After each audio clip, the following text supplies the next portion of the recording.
Hello, welcome to the School Safety Free Period. I'm Amanda Klinger, And I'm Dr. Amy Klinger. and we're with the Educators School Safety Network. We're a nonprofit, and we provide school safety training and resources and technical assistance to schools. And then every 2 weeks, hopefully, or every week, or hopefully as often as we can remember, we do this School Safety Free Period podcast. And we have a little bit of a less structured, slightly less academic discussion about what we're finding in our work, what we're hearing from folks just like you, and hopefully providing some additional information and tips and tricks and all that kind of discussion about school safety. So welcome. Welcome, everyone. We're back. So today, I think we wanted to talk about, the reason that we didn't have a podcast last week. We have been traveling so much, and at the beginning of the school year, we tend to do a lot of professional development for school districts as they're getting back to school. And then as soon as that finishes up, we transition into doing a lot of comprehensive school safety assessments or vulnerability assessments for schools. And so I think we wanted to talk a little bit about some of the things that we tend to find and what is valuable, what school districts report to us, what they find to be valuable about the assessments. So do you want to kind of start about why we do them and why people ask us to do them and what, the kind of the value that people tend to express in having them conducted? Well, I think the overarching theme, if you will, of vulnerability assessments is you don't know what you don't know. Yeah. And so you can stand in an area and go, yeah, looks good to me. But oftentimes objective or a fresh set of eyes come in with really specific kind of viewpoints.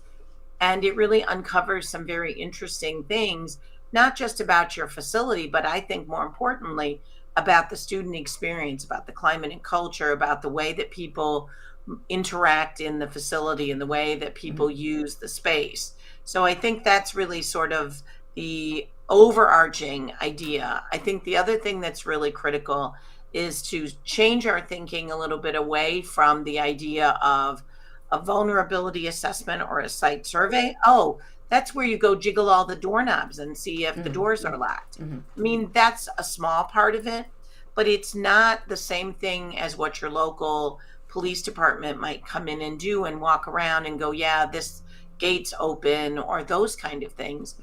So I think it's really important to shift away from that to more of looking at what are the people that work here every day or that come here every day, what do they experience? Yeah, I think you raise a couple of really important points in terms of like the purpose and the outcome of a comprehensive, school safety assessment.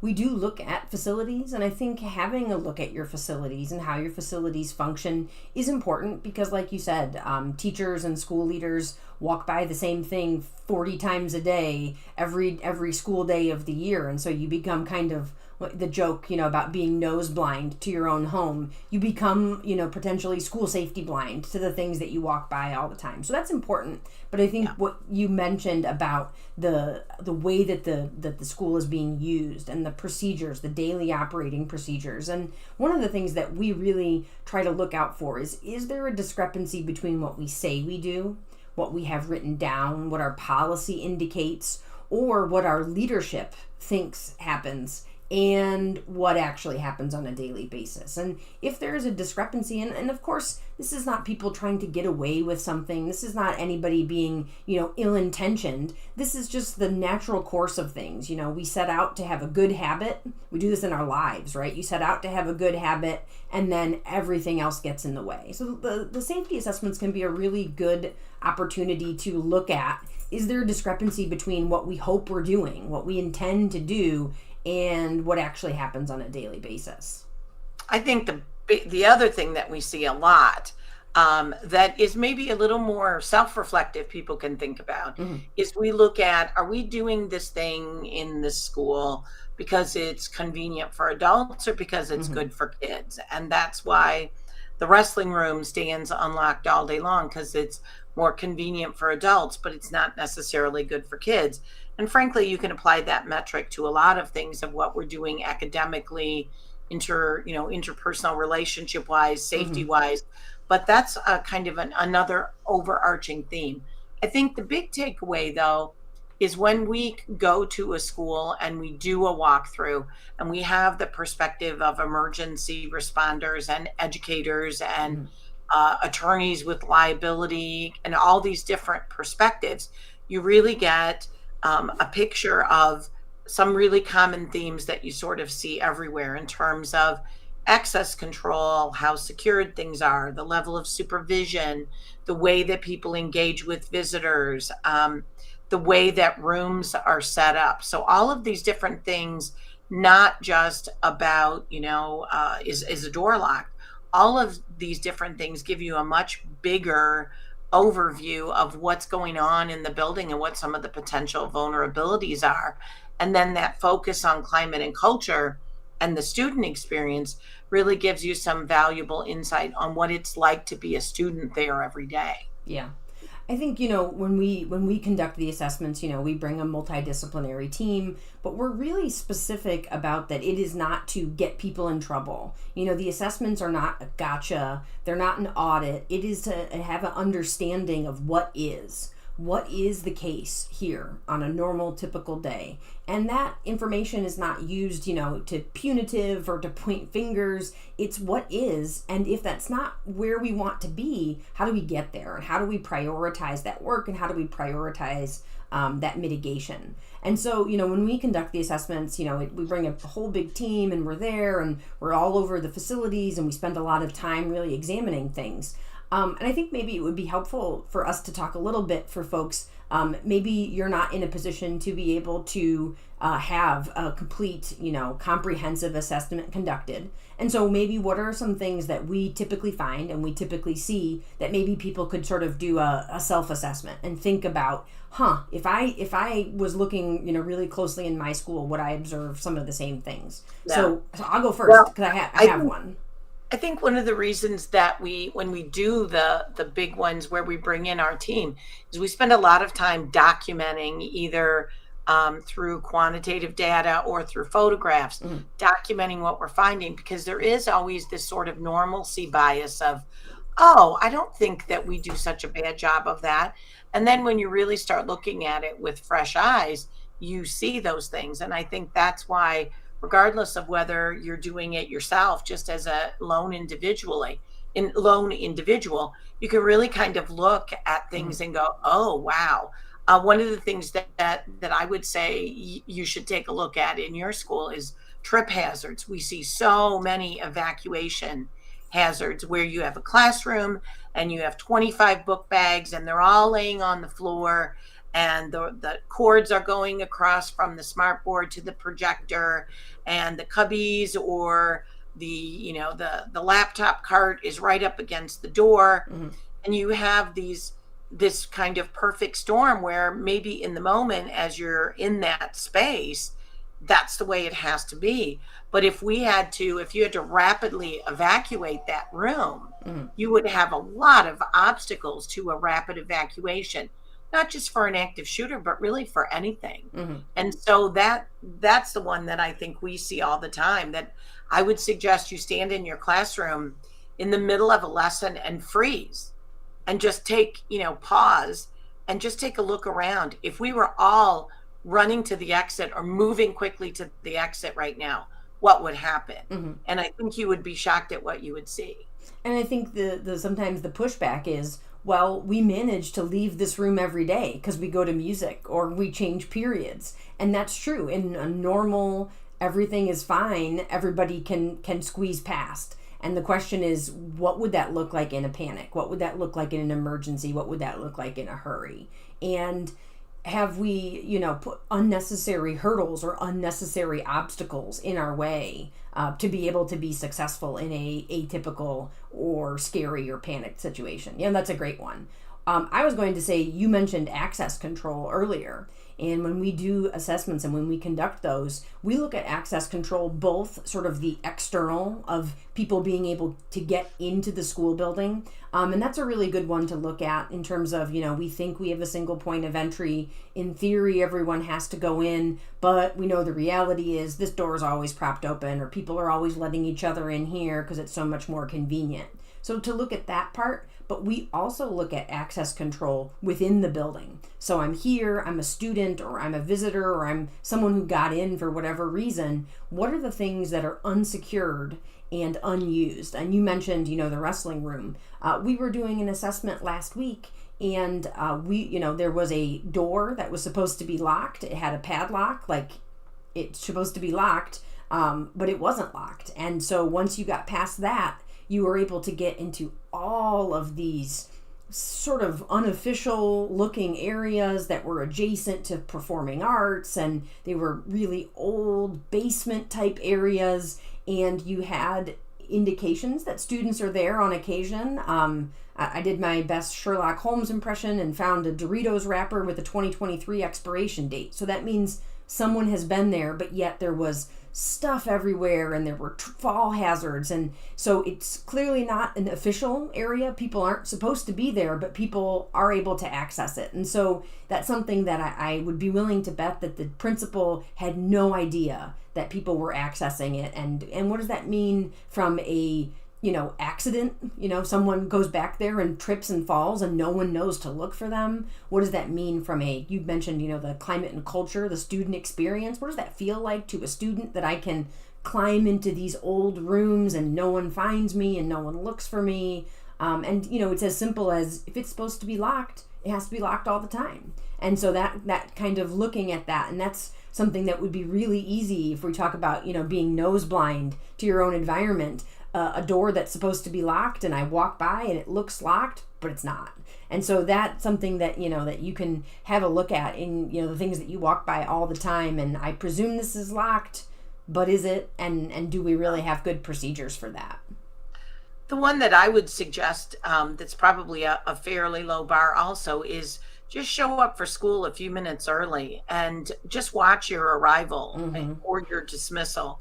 But not from the perspective of, I've got stuff to do, I'm a busy teacher, I got things to do, I got to get set up, I got to get the seat work ready, I got to get this, but from the perspective of sort of that detachment of just watching what's happening during arrival. And it's really interesting for us to watch, because there is this desire on the part of parents, regardless of the age of the student, to have this assurance of safety.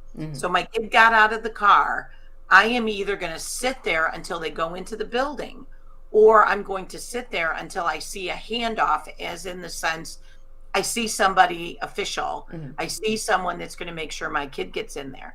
And when you start looking at how that works into traffic flow and the impatience of people and kids getting out of cars and froggering across a couple lanes of traffic, and the traffic jam, and the buses can't get out, and the people supersede the process, and they start dropping off kids outside of the zones, and you have all of this stuff that happens in this really compressed time, like maybe a 10-minute window, where it's just, in many cases, total chaos for just that brief amount of time. And you may never see it as a staff member, because you're safely inside welcoming kids that are walking into your classroom. But I really encourage you to take a look at that, because that's one of the biggest vulnerabilities we see, is how chaotic and dangerous that little window of time is, mostly in arrival, but also in the early parts of dismissal. I think that's an excellent point. And, it reminds me of the one that you previously said about evacuation hazards and trip hazards. Yes, normally on a normal day, people have arrival, and luckily, fingers crossed, most places there haven't been catastrophic accident. Your school probably hasn't had a catastrophic accident at arrival. But when we observe these, you can sort of see that we have stacked the deck against ourselves. And we are there's sometimes I watch some of these arrivals and just feel like lucky.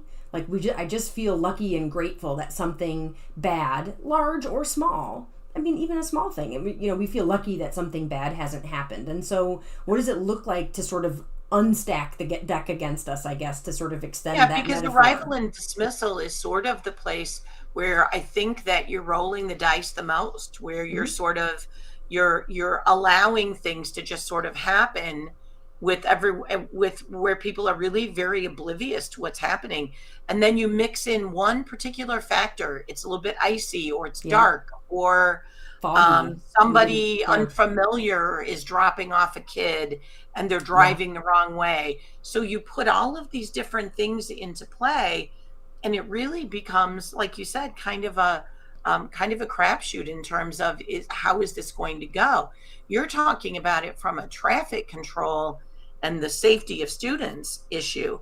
I'm also thinking of that as a huge vulnerability when there is no one from the school that is there to take the temperature of Yeah. what's happening as people come in. A kid who's coming in really agitated or really upset or acting really suspiciously, or a parent who's acting in a way that's very different.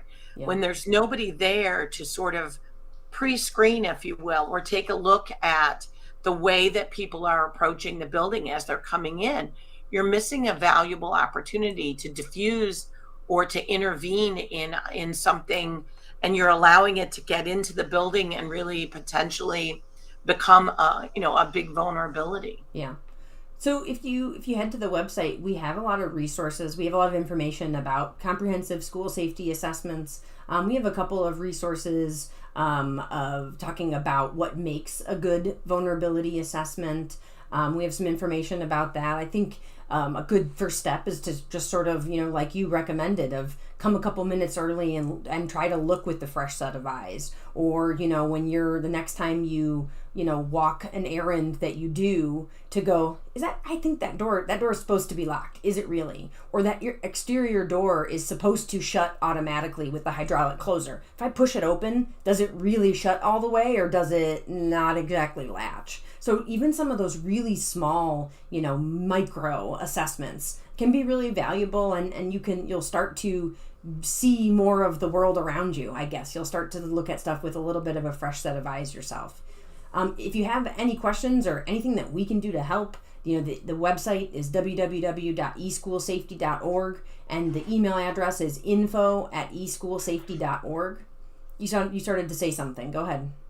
Well, I was going to say, talking about what you were taught with individuals, I think you have to trust your instinct. We hear a lot from people when we do these assessments, somebody going, I always wondered about that door, or I always felt uncomfortable with students standing around before we get here, or whatever that thing is that your gut is telling you doesn't seem right, probably isn't right. And so, I don't tell that inner voice to be quiet. Listen to it.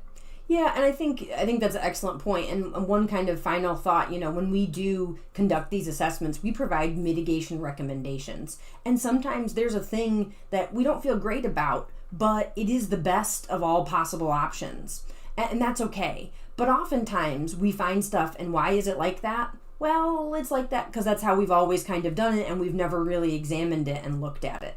So I think your recommendation of sort of trusting your gut, that doesn't mean that whatever you're trusting your gut has to be wrong, has to be fixed, but it's worth examining. It's certainly worth it taking a second look at, and really making sure that we're being, intentional in the things that are happening, And not it's not accidental. just an administrative exercise. The people that really know what's going on in the building, or really can identify those concerns, are the people in the trenches that are interacting with the building and with the kids every day, in other job responsibilities other than a decision maker. Yeah.